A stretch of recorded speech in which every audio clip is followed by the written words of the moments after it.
Hi Silverback. This video is just in response to some of your emails more recently saying that you did want me to carry on reading The Wild Robot.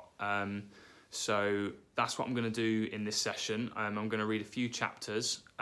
Feel free at the end of it to respond in whatever way you want, whether you want to draw me a picture for a particular chapter or whether you want to continue the story in your own style, making your own predictions. That would be absolutely great.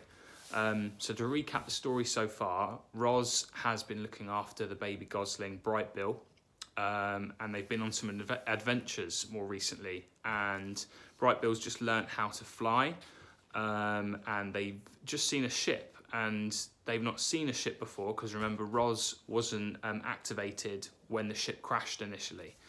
And then Bright Bill and Roz have also met a new friend, which is a squirrel called Chit Chat. So we're going to continue the story from where Bright Bill and Roz have seen the ship, and the next chapter is chapter 41, and it's called The Summer. On a clear summer's day, Roz and Bright Bill and Chit Chat liked to go exploring. They investigated the island's sandy southern point. They marvelled at the rainbows that curved up from the waterfall. They surveyed the forest and branches of tall trees. They met new friendly creatures, and sometimes they met new unfriendly creatures, but the only creatures they had to worry about were the bears. One time, they came upon a bear fishing in the river, and Roz whispered, "You know what to do." Bright Bill flew up and away. Chit Chat scurried home through the treetops, and Roz melted into the landscape as only she could. Later, they met back at the nest and told the neighbours all about their bush with danger. On a dreary summer's day, they would stay inside. Roz asked Bright Bill and Chit Chat about the dreaming about flying and about eating and about all the things they could do she could not. But the youngsters had too much energy to sit still for too long. They spent one drizzly afternoon kicking acorns around the nest. Chit Chat piled them up, and then Bright Bill swung his big foot and the acorns went flying. The little friends chased the acorns as they bounced and rolled and spun across the floor.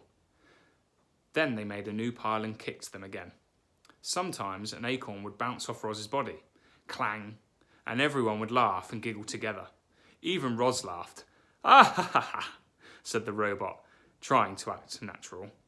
On a clear summer's evening, they would sit outside and watch fireflies twinkling around the pond. Then they'd lie back and gaze up at the darkening sky.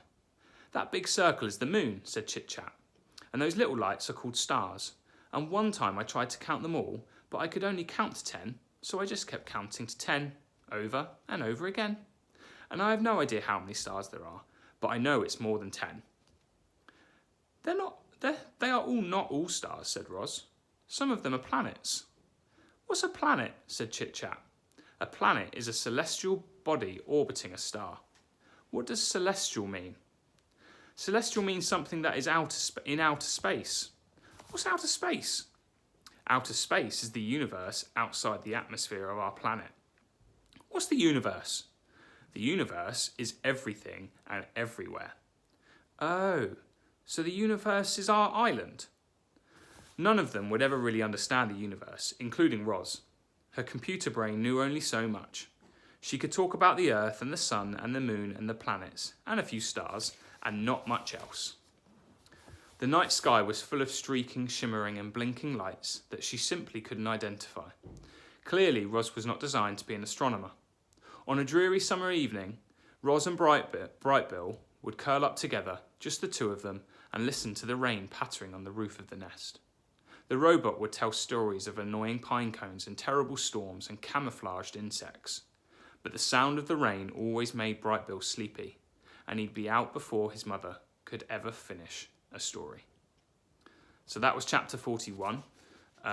We know that Roz is highly intelligent, and that's probably why she knew all that information about the universe. And then it said at the end, it gave quite a good link to our previous parts of the story where Roz was telling stories about the pine cones dropping on her head and the terrible storm that you guys enacted in your play during book week. So we're on to our next chapter. Chapter 42, The Strange Family. It was a sweltering afternoon, and the heat had put everyone in a bad mood. Roz was standing in the shade, watching her son out of the water. The other goslings were teasing him about something when they suddenly burst into laughter, and Brightbill turned and hurried home with a stormy expression on his face. He stomped into the garden right past his mother without saying a word. "What is wrong, Brightbill?" said Ros, as she followed her son into the nest. "Nothing," he squawked. "Leave me alone." "Tell me what is wrong." "I don't want to talk about it." "Maybe I can help." "Mama, the other goslings were making fun of me." "What did they say?" "They called you a monster and then laughed at me for having a monster mother. They should know now that I am not a monster. Would you like me to talk to them?" "No, don't do that. They'll just make things worse." The robot sat next to her son. "Mama, I know you're a robot, but I don't understand what a robot is." "A robot is a machine. I was not born, I was built." "Who built you?" "I don't know. I do not remember being built. My very first memory is waking up on the northern shore of the island." "Were you smaller back then?" said the gosling. "No, I have always been this size." Ros looked down at her weathered body. "However, I used to be shiny, like the surface of the pond. I used to stand straighter than a tree trunk. I used to speak a different language. I have not grown bigger, but I have changed very much." The robot wanted to explain things to her son, but the truth was that she understood very little about herself. It was a mystery how she had come to life on the rocky shore. It was a mystery why her computer brain knew certain things but not others. She tried to answer Brightbill's questions, but her answers only left him more confused. "What do you mean, you're not alive?" squawked Brightbill. "It is true," said Ros. "I am not an animal. I do not eat or breathe. I am not alive." "You move and talk and think, Mama. You're definitely alive." It was impossible for such a young goose to understand technical things like computer brains and batteries and machines. The gosling was much better at understanding natural things like islands and forests and parents. Parents. The word suddenly left Brightbill feeling uneasy. "You're not my real mother, are you?" "There are many kinds of mothers," said the robot. "Some mothers spend their whole lives caring for their young. Some lay eggs and immediately abandon them. Some care for the offspring of other mothers. I have tried to act like your mother, but no, I am not your birth mother." "Do you know what happened to my birth mother?" Ros told Brightbill about the fateful day in spring, about how the rocks had fallen and only one egg had survived, about how she put the egg in a nest and carried it away, about how she'd watched over the egg until a tiny gosling hatched. Brightbill listened carefully until she finished. "Should I stop calling you Mama?" said the gosling. I will still act like your mother, no matter what you call me," said the robot. "I think I'll keep calling you Mama. I think I will keep calling you Son." "We're a strange family," said Brightbill, with a little smile, "but I kind of like it that way." "Me too," said Ros.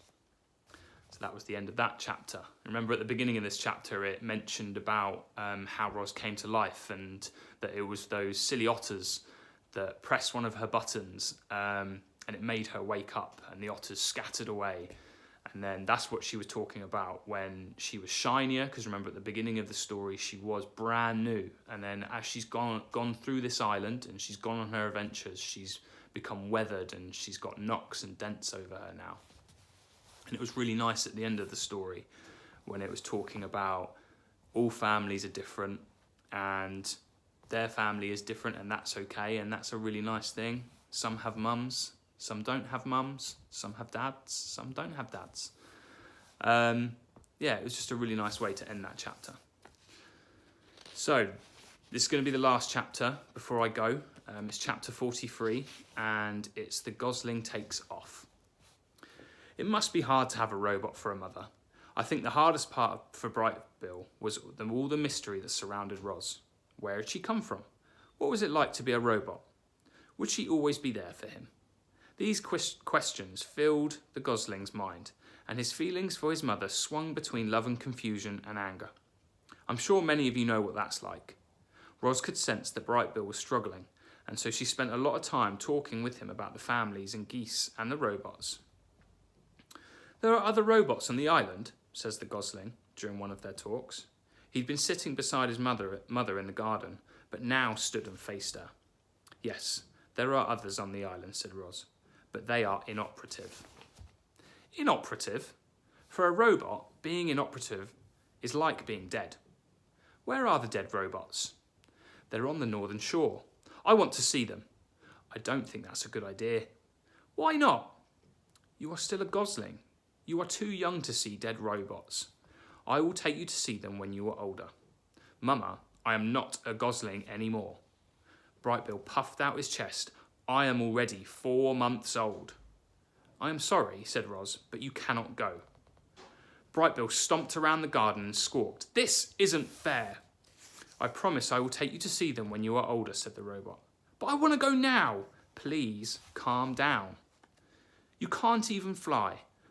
I could take off and you wouldn't be able to stop me. Sorry, Brightbill just said. You can't even fly. I could take off and you wouldn't be able to stop me. Roz stood, and her long shadow fell across her son. The Gosling could feel his emotions swinging wildly, and for a moment he was actually afraid of his mother. Without thinking, he sprinted towards the pond, beat his wings, and flew away. And there we go. That's the final chapter for today.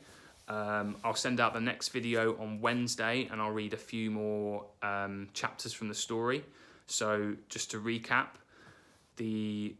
Roz has told Brightbill about the graveyard. Remember that we did in Book Week at the beginning of the story. And Brightbill wants to go and see it, but Roz doesn't think he's ready. And they've had a bit of a disagreement, and Brightbill has decided to fly away. So I wonder what's going to happen next. See you later, Silverback. And I will hopefully see some work from you soon. And if not, look out for the videos on YouTube coming up from me, Miss Stevenson, and Miss Shafai. Goodbye for now.